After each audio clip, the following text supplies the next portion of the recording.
Good afternoon to you all. My name is Keval Dhokia, and I'm a metals analyst at Bulletin Research in London.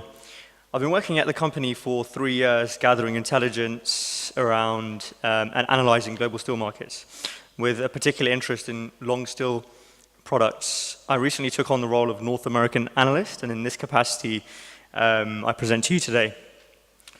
Relative to my experience in covering the Middle East and Asian markets for steel, I am relatively new to the US market. However, in the time that I've spent researching and analyzing the structure of the American steel market, I've come to notice how different it is to, say, the Chinese Black Sea or even the Turkish steel market. There remains substantial political support for ensuring that local steelmakers, as we've heard today, are protected from the influence of what they call subsidized foreign steel. Even in the short period that I have been gathering intelligence on the US steel dynamics, there have been at least a dozen successful countervailing and anti-dumping duties issued by the US Commerce Department. Sorry, I think.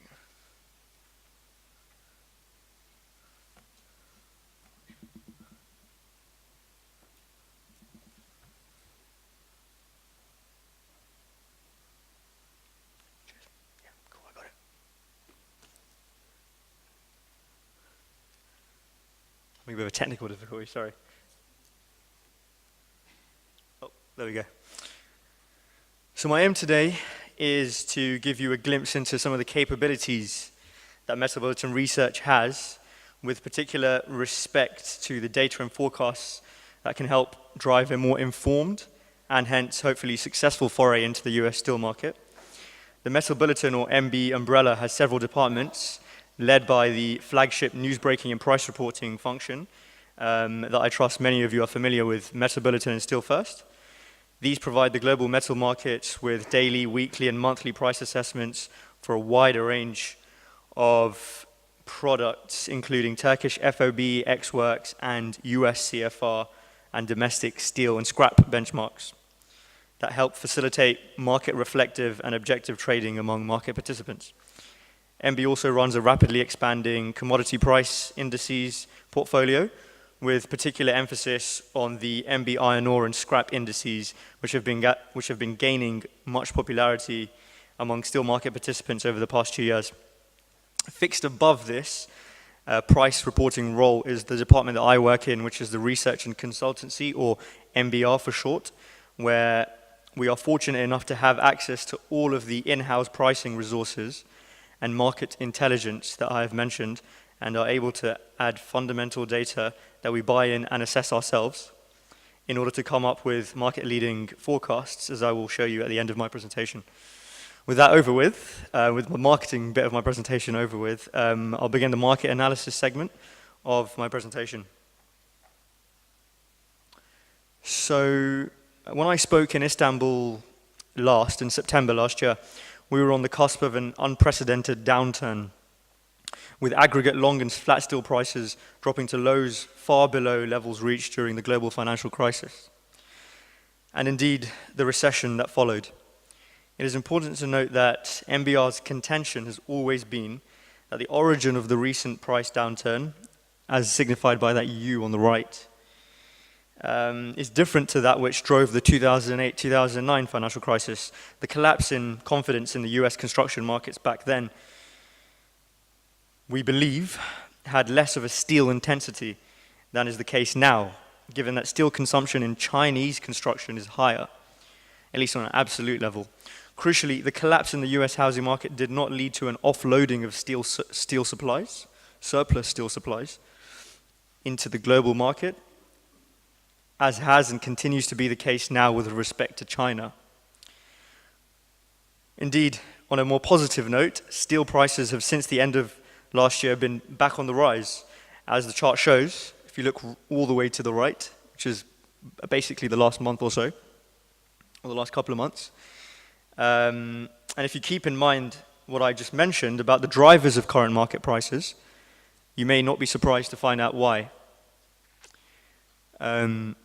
MBR has seen that global aggregate steel prices, which began their rapid decline in October 2014, have correlated closely with year-on-year declines here, shown by the red bars in Chinese new building starts data.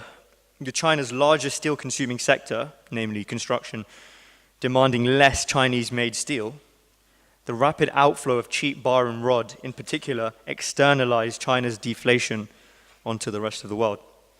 So it comes as no surprise, as I hope, that the growth, that small green bar on the right, means that China is now poised to consume more of its own steel. And indeed, we are witnessing a slowdown in the rate of growth of Chinese steel exports, from double digits to single digits. In January, February of this year, we saw about 9% growth in bar and rod exports. I know we're starting from a high level last year, but it's still something, you know. I mean, it's more important to note that the positive price signal that I showed you in the previous slide is at the moment rising Chinese export prices, not lower Chinese exports in terms of volumes. And we believe the sustainability of currently elevated Turkish export prices can only be maintained in an environment where China is winding down its reliance on foreign markets. This means we are looking for stronger growth in Chinese new construction, and I can report that our most recent intelligence suggests that signs are bullish. Signs are bullish, with March 2016 data last month showing a faster than expected growth in cement and construction output in China, much faster than the growth I showed you, which you can see over there. We're talking about double-digit growth, which can only be positive for us. Despite this bullishness, MBR would encourage suppliers not to look at Chinese exports as a total threat. If you consider that Turkish suppliers, for example, are heavily exposed to Chinese bar and rod exports, the threat is not as large as first thought. The proportion of billet in bar and rod, which is actually misreported as square bar, but is actually billet in terms of its use and function, is actually the most rapidly growing portion of bar and rod, so somewhat reducing the threat to Turkish rebar exporters. Indeed, as this chart shows, though scrap remains the largest ferrous raw material for Turkey's EAF-dominated steelmakers, the proportion of billet coming in from China in particular has led to some level of substitution between scrap and billet. I think this is a pretty well-known story. In the production of bar and rod, for example, a lot of it is Chinese rebar, as we can see on the right, Chinese billet, sorry, which means that Chinese exports are actually benefiting Turkish rebar exporters as well. This makes sense from an economics perspective, given that iron ore remains far cheaper than imported scrap in terms of the value of the iron contained in each commodity, and given that Chinese billet is made using cheap iron ore rather than scrap. Rising Chinese exports have actually helped Turkish suppliers overcome some of the margin pressures on their steel sales. So for me, the most exciting element of this year's developments in steel has been that all ferrous benchmarks have been on the rise.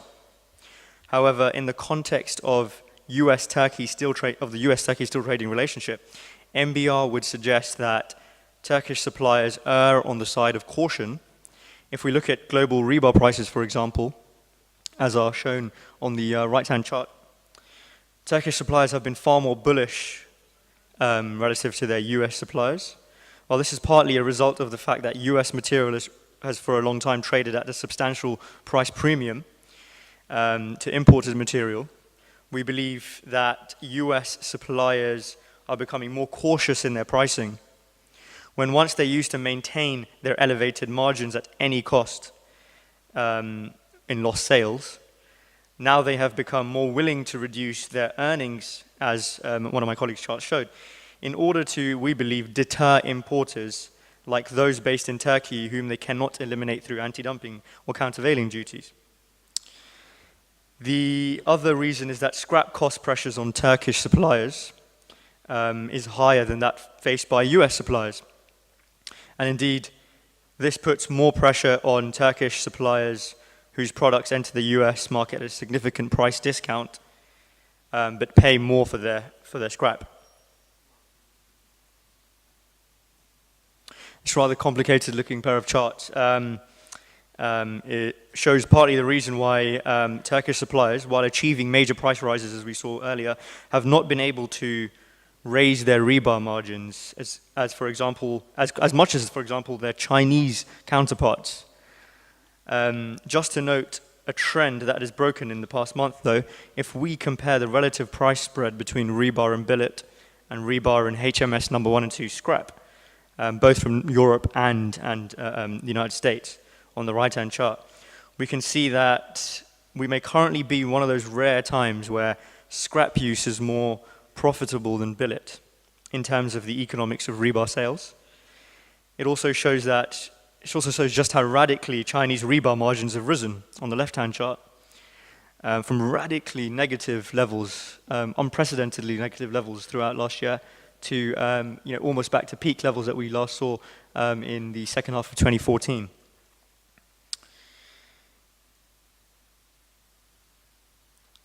This chart illustrates the shifting. If we ignore I think that Chinese line is slightly erroneous. But if we ignore that for a second, just to illustrate the shifting mentality of U.S. suppliers, this chart shows how the top line, which is U.S. rebar versus their scrap spread, they have been cautious to drop their margins more than most of their other suppliers. Most of the other suppliers to the US market, in order to support their domestic sales position. As mentioned above, they have also been more cautious in allowing their margins to inflate, even as the prices and margins of Turkish exporters have been rising. We can see there's been a long downtrend in the US rebar scrap spread relative to the Turkish and EU spread, especially in the last few months. And we believe this is because, from our analysis, the US suppliers are playing a very well-considered game here, because the impact of their strategy to forego some of their per-ton margin growth has clearly been in relation to keeping the price difference between local and imported steel manageable, if not radically declining, at least not rising as it was before. Considering the example of these two steels, hot rolled coil and rebar, it's important for existing and potential steel exporters from Turkey to keep in mind that while import volumes have declined as a result of anti-dumping and countervailing duties, as I will mention in the next slide, Turkish suppliers have not borne the brunt of American protectionism. Indeed, it has been Turkish suppliers on the long product side at least that have forced US suppliers to begin countering imports by more competitive measures, such as robust price management. The impact on import volumes has been clear overall, as I'll show in a slide, as I've seen already in a previous presentation, but also in a slide that I'll show you. But the impact on the penetration of key Turkish products has actually increased. So just to quickly highlight from my analysis what the more crucial issue is for Turkish steel exporters, especially EAF-based steel exporters trying to get into the US market. The scrap price to Turkey is heavily overpriced. I think I've been hearing this for a long time now, but it still remains the case relative to not just iron ore, but US scrap suppliers. This chart is a little complicated, but to simplify it, the price of lower quality HMS scrap imported into Turkey on a CFR basis is often more expensive than higher quality shredded material, shredded scrap, on a delivered to customer basis within the United States. So, Turkish suppliers are paying more, to import lower quality scrap than a US buyer or a US steelmaker would for higher quality scrap delivered to them. I also want to highlight the point that the US Commerce Department has often found duty margins on Turkish steel producers. It's true, but these are relatively insignificant in the context of the margins that they find on non-Turkish supplies to the US market, i.e. Turkey's seaborne rivals. As was mentioned in a previous presentation, the Chinese see frequently double to triple digit margins, whereas, as we can see here, I've just given an example of a few here of the most recent duties. They're single digit, So this highlights the case that anti-dumping and countervailing duties in the US could have benefits for Turkish suppliers. It doesn't necessarily mean that they lose out just as soon as the duty is slapped on. I mean, some suppliers are pushed out of the market, and this market share can be taken on by Turkish suppliers if they have the capacity. This is just a slide I wanted to show you about overall import penetration. It's on the decline, but I don't think this reflects the position of Turkish steel exporters. Indeed, if you look here, the case of anti-dumping duties on US imports of rebar is a good case in point of how Turkish suppliers can benefit from anti-dumping duties in the US. Import penetration has actually risen since the imposition of duties on Mexican and Turkish, and among other rebar suppliers in 2014. And Turkish suppliers have been key beneficiaries, given that the duty margins on Mexican steelmakers, who are part of NAFTA, were far higher than those imposed on Turkish suppliers. Indeed, rebar has increasingly become Turkey's most significant steel export, and I think that's no secret. Out of the non-rebar or wire rod steel exports from Turkey to the US, tube and pipe suppliers are another group that have had duty margins imposed very recently on for example, welded line pipe and all country tubular goods, or OCTG. In particular, these have received actually higher margins than rebar, still around the 7% mark.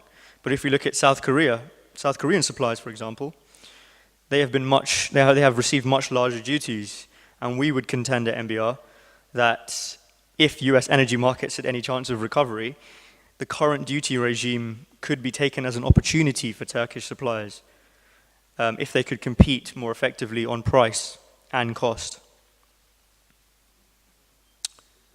For the final slide of this section, I'd like to draw your attention to US steel consumption. Last year witnessed an overall decline in year-on-year steel consumption levels, driven by the downturn in energy steel use, but also machinery, largely linked. The machinery number here for steel consumption is largely linked to the energy downturn, but also crucially, construction and automotive saw a decline year-on-year in 2015. This hints at why US steelmakers have become more sensitive to US import pricing and less reliant on inflating their margins further. In a market where demand is rising, for example, in 2014, US suppliers didn't mind creaming off higher earnings, while in 2015, where demand stagnated and even declined, US suppliers have decided to employ more robust price management in conjunction with their domestic political clout to protect their market share.